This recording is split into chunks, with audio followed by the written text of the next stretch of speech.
Ladies and gentlemen, boys and girls, children of all ages, John and Lee proudly present the greatest wrestling show ever! Okay guys, welcome to episode 5 of the greatest wrestling tournament ever. We're into the 4th match now, and I think it's going to be the first one of this series that's going to be an absolute cracker. It is Kurt Angle defending against Brock Lesnar from WrestleMania 19 in 2003. Now Lee, have you seen this match? No, I haven't. I'm really looking forward to it. Have you seen much Kurt Angle? Because you kind of missed Kurt Angle, really, didn't you? Yeah, I've seen bits and bobs on. You've seen him against Baron Corbin in his retirement match. Anything else? Or is that as far as you're aware Kurt Angle goes? No, he came up on when I did a similar thing with Harry last year, towards the end of last year. I think he featured a couple of times in that. Okay. So you've seen a better match than the Baron Corbin one. That's a better match than the Baron Corbin match, yes. I've got to be honest with you, like, whilst a part of me is all for, you know, retiring wrestlers going out on their back, putting people over. I like that. Baron Corbin. Yeah. You know what I mean? And then it just like, it didn't even do anything for him either as well. In theory, like, beating Kurt Angle in his retirement match should make someone. Whereas, if anything, it made me like him even less, and not in a heel heat, I want to see him get beat by someone else, more in a, I really wish he'd just go away sort of way. Yeah. I know exactly what you mean. Yeah, it's a bit of a disrespect there to Kurt Angle, I reckon. But no, I'm fine with that. I'm completely fine with people being, you know, going out on their backs, putting people over. You know, 30 years ago, if, I don't know, Harley Race was in his retirement match, I'd expect him to put over... No, I didn't mean that. I meant the opponent. Oh, the opponent. Yeah. I think Angle himself wasn't overly happy with it. I think he was hoping for a Brock or maybe like an Austin or someone, or, you know. But yeah, Baron Corbin. Anyway. But on the plus side, what we're about to see is a considerably better match. A match that I think is often forgotten for its quality because of what happens at the end, which I know you know, it's Lesnar landing on his face from the shooting star press. That's what people commonly remember. I seem to remember, both from watching it at the time and from reviews and what have you, that it's a really good match as well. Again, overshadowed by the finish, but we're going to get into it. So it's WrestleMania 19, March 30th, 2003 on the WWE Network. We are 3 hours and 15 minutes, 35 seconds into the pay-per-view. 3, 2, 1, let's go. So Angle's music is playing. Angle's got some of the best music in wrestling, I think. Instantly identifiable as him. Yeah, it has got kind of that Olympic undertone to it, hasn't it? Do you know who had this music before Kurt Angle? No. The Patriot. Do you know who the Patriot is? No. Right. So the Patriot had a fairly successful career, I think, working in All Japan and was it the Global Wrestling Federation in the early 90s. And then he came into WWF as was briefly in 97. He faced Bret Hart for the world title at In Your House Ground Zero, the same night that Undertaker and Shawn Michaels had their first match. The month before, they had the rematch in Hell in the Cell. At the same pay-per-view as that first Hell in the Cell, he was in a tag team capture the flag match, I think it was. I think if I remember correctly, was it him and Vader against Bret and possibly the Bulldog, I think it was. And then I think he did a handful more months in WWF and then soon disappeared, but he used to come out to what is mostly known as Kurt Angle's music. Wow. Fun fact for you there. So does that happen much then? Just the music getting recycled? I think so. I think if it's not been too closely associated with a big act, I think if you've got some quality music like that is, and people aren't just going to think of it as the previous person's. You know, you couldn't reuse Real American Hogan's entrance music. You couldn't reuse Brock Lesnar's music because people identify it with them. But I think there have been other ones that have been come up with. Guess who used Real American before Hogan did? Go on. The US Express, Mike Rotunda and Barry Windham used to come out to the Real American. Real American and all that. Before Hogan took it, I don't know if he just said that he wanted it and pinched it off them, or they changed music first. I'm not quite sure, but apparently they did use that music first. Wow. So going into this match, Angle's actually got a fairly severe neck injury. Now, up until just before the match, only weeks before, if that, they were unsure if the match was going to take place. I remember at the time there'd been a lot of talk on social media or just lots of the internet back then as was, that Angle wasn't going to be able to defend the match. It looked like he was going to drop it to Lesnar on SmackDown, I want to say like 8 or 9 days before WrestleMania, and that was the talk. He was going to drop it in a quick match.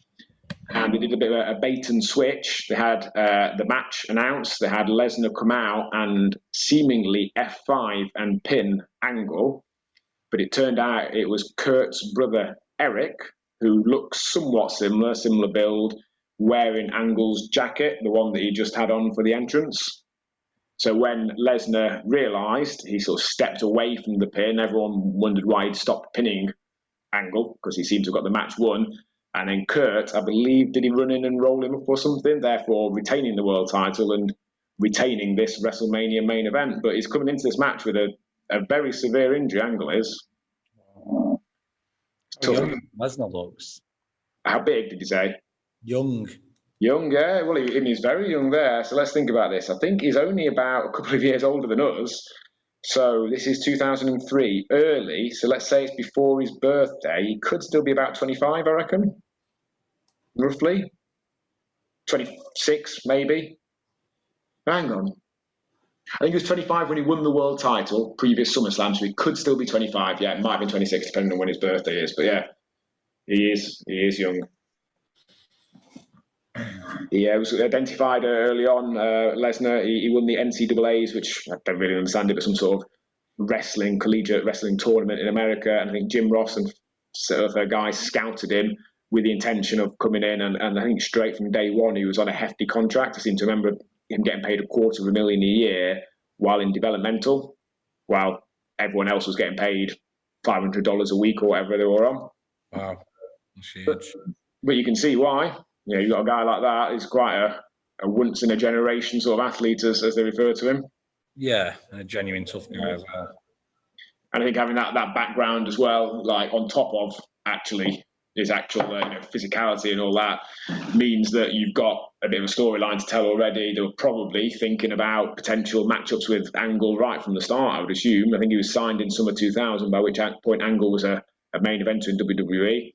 By the time he came onto TV the night after WrestleMania the year before this, Angle's obviously a well-established, consistent main eventer. You've got to assume that they had some level of expectation that they might work towards this. That makes sense, yeah. A few times over the years, Angle has proclaimed that he intends to enter UFC. Not sure. I think it was many years after he'd stand much of a chance of doing anything. He's obviously a tough guy, and winning Olympic gold in '96, he's a phenomenal wrestler. But whether 15 years later, with repeated broken bones and neck and surgeries, he would have stood any chance against an MMA fighter, I think is unlikely, shall we say. It would have been worth watching. It would have been, yeah. He might have done better than CM Punk did in his UFC fights. So how did this match come about? Was it a Royal Rumble result or something else? Yeah, so Lesnar won the Rumble that year, taking a rewind to before that. So Lesnar debuts the night after WrestleMania 18. He goes on to smash through a number of opponents. He wins King of the Ring that June-ish time with...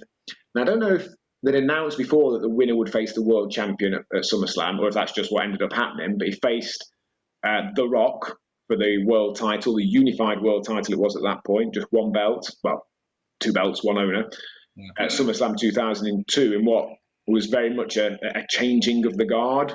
Whilst The Rock was still fairly young, he'd only been around for a handful of years, he was the established main eventer, and brand new potential superstar Lesnar, being put over strong over The Rock, was very much a proclamation that this guy is the future. He holds the title till Survivor Series 2002, when, of all people, The Big Show beats him. The Big Show, and wasn't even in Big Show in a particularly good phase. He was wearing like a singlet covered by a pair of crappy-looking trousers. I don't think anyone for a second thought that he stood any chance of winning. But then Paul Heyman, who was managing Brock, turned on Brock, allowing Big Show to win. Big Show then loses the title the next month at... I want to say it's Armageddon. I might be wrong with the title of the pay-per-view. So that's about December 2002. Clearly, they're just taking it off Lesnar to build towards this. They wanted it on Angle, but didn't want to give away the Lesnar-Angle match to get there. Yeah. Lesnar then wins Royal Rumble to then main event. I mean, that's a hell of a debut year. So in his first calendar year, well, not calendar, sorry, his first year in the business in main WWE, he wins King of the Ring, wins the world title, he wins the Royal Rumble, and then main events his first WrestleMania. Incredible. You can fully understand why Vince was pissed off only 1 year later when Lesnar decided he'd had enough and wanted to go and play American football. Yeah, I think Lesnar was never a fan of the business. He never particularly wanted to be a wrestler. It was always just a job for him, which is fine. There's nothing wrong with that. But when he wasn't enjoying it and when he felt he'd made an amount of money and he had value elsewhere, you can see why you might want to explore that. Absolutely, yeah. It's but I mean, just going back to that first year that he had there, I mean, it's completely warranted, isn't it? Yeah, He's an absolute superstar. Just even looking at him, he's the kind of wrestler you just want to watch. Yeah, definitely, 100%. You can see why they saw a lot in him, and even just the quality of his work. I mean, right from day one in OVW, supposedly he just got it in the same way that Kurt Angle did. You know, Angle was on WWE TV after only a handful of months of training. He was world champion in his debut year as well. He debuted at Survivor Series 99 and won the title, also from The Rock, funnily enough, 11 months later at, I want to say No Mercy, I think it was, in 2000. So both of them winning the titles in their first year. Do you know who the quickest ever WWE debut to world champion is? Is it guessable? Yeah, I mean, it's someone who's currently on TV. He's had a number of world championships. It's not particularly obvious if you weren't watching at the time. Daniel Bryan. No, Sheamus. Oh, okay. So Sheamus debuted on ECW, which was WWE's third brand, in I want to say like autumn, September-ish, 2009. Having only lost to me about 2 years earlier. I like to think I put him on that path. And all of a sudden, out of nowhere, he won. It was called something like a Fresh Chance or New Start, New something, New Beginnings Battle Royal. One episode of Raw or SmackDown when he was fairly unknown to face John Cena for whichever world title that was at the TLC pay-per-view in December 2009, and shockingly beat Cena when Cena kind of jumped off the ropes to a table. It was a slightly mistimed spot. It was obviously supposed to be more of Sheamus putting him through the table, but it did just look like Cena had jumped through it. I think the intention was there to put Sheamus in a position like that without Cena having to do a conventional job. He didn't get pinned by Sheamus. Yeah. With only 3 months of being on TV, Sheamus was the world champion pretty much out of nowhere. It's incredible. It was a big night that for British, or whatever you want to call it, wrestling, because that same night Drew McIntyre won his first Intercontinental Champion. So having not really had much in the way of British success for a while, you'd had Regal for the rest of that decade. You'd had Davey Boy the previous decade. All of a sudden on the same night you have, I don't know, Irish isn't British, whatever you call it, British Isles, whatever it is. Yeah. You have two champions from this end of the woods, the two of the main championships as well. They went through quite an expansion in terms of the variety of places they signed people from in the mid-noughties. So on the same night in, I think it's April 2007, that they sign Sheamus and Drew McIntyre. They also signed Wade Barrett, Haid Vanson, a good friend of mine, Tommy and, what was his name? Tommy and somebody else. A couple of lads that I knew from Leeds. And a guy called Rob Terry. Now, if you want to see a physique, if you think Brock Lesnar looks good, Google Rob Terry. Rob Terry has got one of the best physiques you will ever see. So he was entirely off the back of his physique, looked absolutely phenomenal, world-class physique, but ultimately wasn't very good. He didn't make it as far as TV. He was signed a few years later by TNA, around the time that Hogan and Bischoff came in and took over control. And I think Hogan saw massive potential in him because of the way he looked. I seem to remember they put some sort of title on him. I think it might have been called the Global Championship around that time. But unfortunately, he couldn't work all that well. Right. I found a picture of him. Rob. So Rob was Welsh anyway. So they signed 7 British and Irish guys all that same night, and around the same time they started signing people from different places in Europe, a much wider variety of places than they'd previously signed for, where the vast majority of their superstars come from North America. Looks like a bodybuilder. Oh, he is, yeah, phenomenal. Like, it looks like a world-class bodybuilder, not just any old bodybuilder. Yeah, you can see professional bodybuilding. Say again? Did he do professional bodybuilding? Did you say? I don't know. I mean, I'm sure he did bodybuilding competitions. As to whether or not it's professional, as in it's your only source of income, I don't necessarily know. Probably could have done. There's another similar one a couple of years later, another Welsh guy actually called Barry Griffiths, again a friend of mine. He did make it as far as TV. Barry looked phenomenal. He looked a bit like Batista, but younger, more athletic looking Batista. It looked amazing. Got signed. The urban legend is that the tryouts, this would have been in about 2008 or 9, and Barry takes his shirt off, and John Laurinaitis just says, right, let's sign him. Because someone that looks like Barry or Rob Terry, you stand the chance of getting them to work at the level you want. Someone who is a great worker but looks like shit, yeah, you're probably not going to get them where... That's it, yeah. No, I can imagine. Do you want to have a go at some cage match trivia? Yes.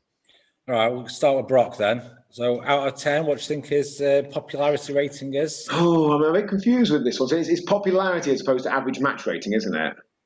Is that what it's called, I looked at that, it's called the popularity rating, so... 7.2.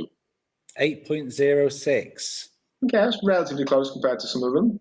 And how many matches do you think he's got per cage matches? Now, it won't be a massive amount because he spent a couple of years in OVW, of which the majority will be on there. He then spent 2 years full-time in WWE. And then whilst he's been back in WWE for 9 years now, it's on a very light schedule of between probably 2 and maybe, 5 to 10 per year. So I'm guessing it'll still be in the hundreds. I think it's going to be under 1,000. 600. 419. Okay, yeah, makes sense. A couple of years at 150 a year, and then 5, 10 a year for approaching 10 years, roughly. It was 73% win rate. So I actually thought it'd be higher. So we've seen some much higher than that, and Brock Lesnar you don't often. Well, I've not often seen him lose.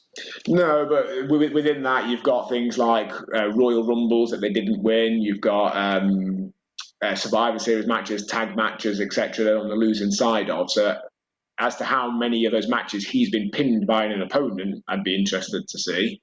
Yeah. It'll be an amount. And actually, when you think about it as well, for the last 10 years, his win-loss record hasn't been all that amazing. Because whilst he's had long periods of being the world champion, he's only defended it, say, 4 or 5 times a year. And he's then lost it to a Roman Reigns, a Seth Rollins. I remember him losing to Triple H. In amongst those matches, there'll be a reasonable number of pinfall losses. I think he's always happy to do business, Brock is. If you pay him the right amount and it makes sense, he'll happily put anyone over. Do you want to have a go? Is top 5 most sport opponents? So, Angle in there, maybe? Number 2? Yeah. I'm guessing it's people from that period of 2002 to 2004. Yeah. Okay, I'm going to go left field. In Royal Rumble 2004, he defended the world title against, of all people, Bob Hardcore Holly. So maybe they had a number of shaking the head. Not Bob Holly. All very well known. Okay. One of them was mentioned already. The Rock? No. Triple H? No. Roman Reigns? No. Seth Rollins? I'm doing bad here. I'm getting worse week by week. Thinking back from back then. Big Show is number 1. Yeah, I've had a few different matches. I remember him having what do you call it? A stretcher match against Big Show where Big Show got put on like a forklift truck thing to get him out of there. Yeah. Obviously, there's that world title match. I think they had a match a few years ago since Lesnar has been back, possibly one of the specials from Japan. Okay, right, fair enough. Who else is in there? Well, the other 3, I'll give you a couple of guesses. 2 of the biggest legends in WWE, and he who must not be named. Benoit is number 5. Yeah. Biggest legends. Eddie Guerrero. No. Who haven't I said? I'm talking I mean, massive legend. I mean, there's people like Hogan, but he's only wrestled Hogan once or twice. Austin? No, he's not wrestled Austin, has he? Massive legend. I don't know. Who is it? John Cena, number 4. Oh, yeah, makes sense, yeah. And number 3 is Undertaker. Again, pretty obvious, yeah. In fact, I'm surprised Undertaker's not higher than that. I should really have got that. He ended the streak at WrestleMania 30. They had definitely a Hell in the Cell match in this latest run. They had a Hell in the Cell match in 2002, I think it was, after he first won the title. Or was it 2003 when he'd regained it? I think possibly in 2003, yeah. I should have got that. It's one of them when somebody hasn't got that many matches, the top 5 isn't really that. Like Chris Benoit's number 5, and he only fought him 20 times. Can't say Chris Benoit that many times, honestly. Dear me. And he's got 4 nicknames that he's generally gone by or goes by. Okay. All 4. The Beast Incarnate. Yeah. Just the Beast. Yeah. The Next Big Thing. Yeah. And is it one that's used on main TV that you're aware of? No. This is the one I wouldn't have got. Okay, so I'm guessing from his days in OVW, he was in the Minnesota Wrecking Crew with Shelton Benjamin. Don't know, pass. The Conqueror. That was after he ended the streak against The Undertaker. Yeah, no, I do vaguely remember that. I don't think it was necessarily a massively long-term thing, but he was referred to that as on a number of occasions. All right, let's jump into Kurt Angle then. Right. What do you think his ranking is out of 10? It's got to be high. 8.5. 9.43. Wow. He's one of the top rated ever. Everyone likes Angle. I think everyone rates him. There's people who will be perhaps blind to Lesnar's qualities because they don't like him. They don't like him being an absent champion, etc. But I think everyone likes and rates Angle. Yeah. And how many matches do you think he's got? Okay, so it'd be a fair amount because he's had 20 years with minimal time off for injuries. He's been in TNA for over a decade of that, but they've run a reasonable schedule, not quite as much as WWE do. So let's say 20 years averaging, let's say 100 matches a year, 2,000. It's not too bad. 1,543. Okay. 51.6% win rate. Interesting. Do you want to have a go at his top 5? Benoit? No. Edge? Number 4, yeah. AJ Styles? Number 3, well done. Samoa Joe?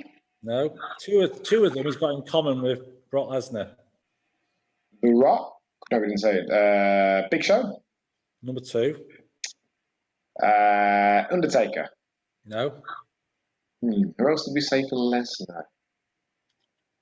Oh, hello, Lesnar's. Oh, that was close. Kick out there. Angle was always good at ridiculously close kick outs. Like, if I hadn't known what the finish was, I would have thought that was a pin. Because he doesn't even start to, sometimes you can see they're starting to move their legs to get a full body kick out. Angle there, the referee's hand was inches away from the ground before any part of him started to move, and he just quickly lifted his shoulder just an inch off the ground.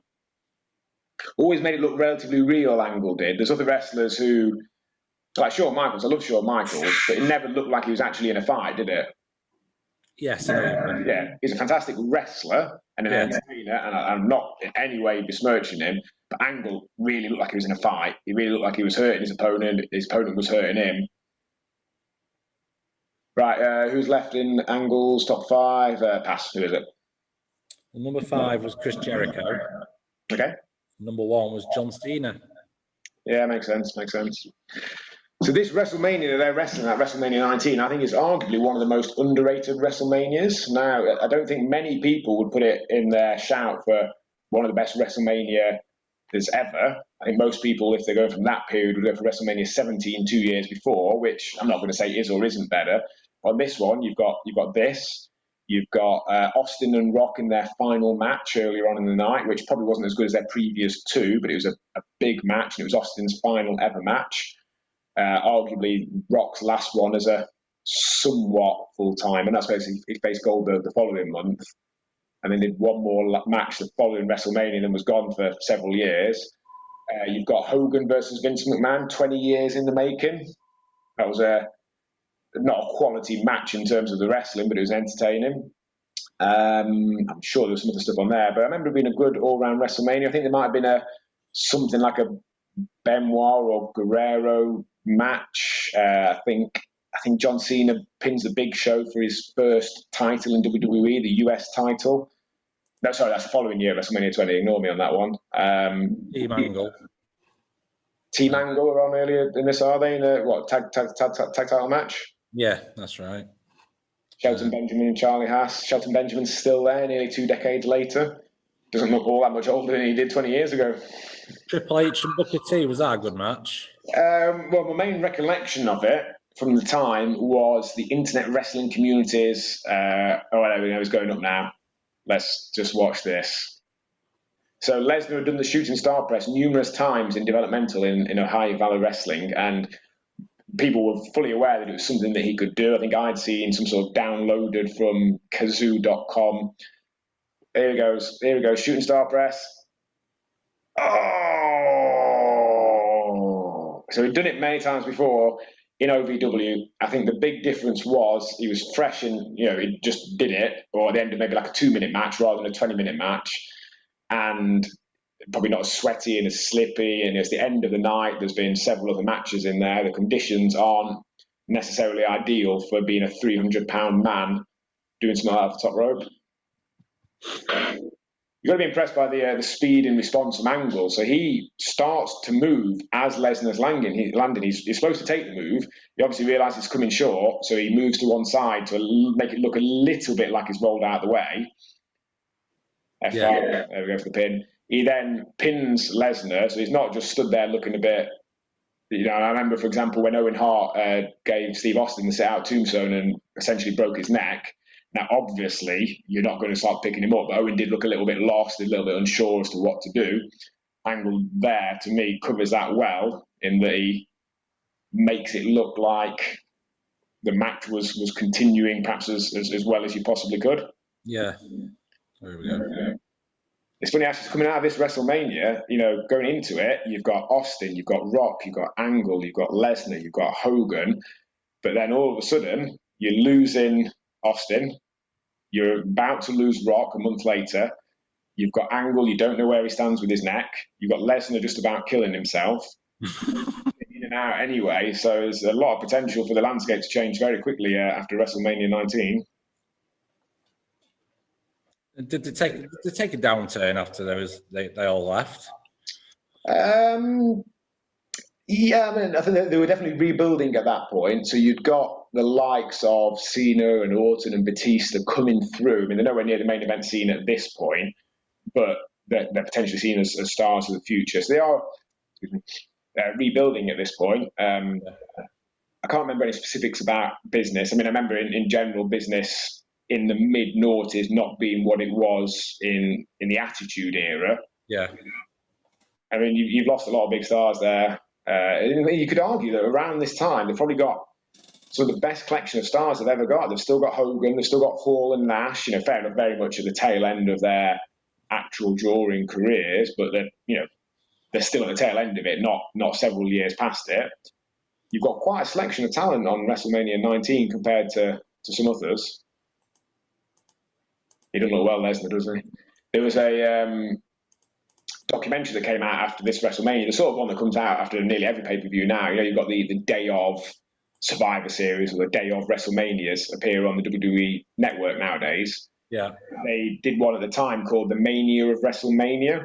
So it was, I think, relatively unheard of behind-the-scenes look at the build-up to and production of this WrestleMania, and as part of it, they show Lesnar going backstage after the match, and he's all over the place. He's like an angry bear. He's lashing out at people. He's confused. He's dazed.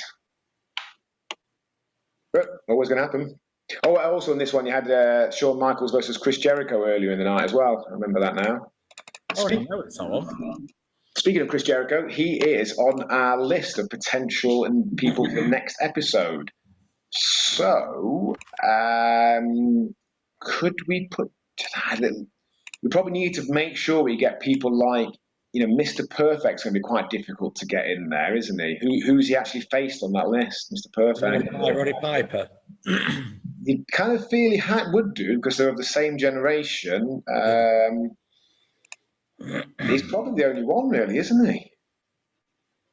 Mr. Perfect. Maybe Sting in WCW.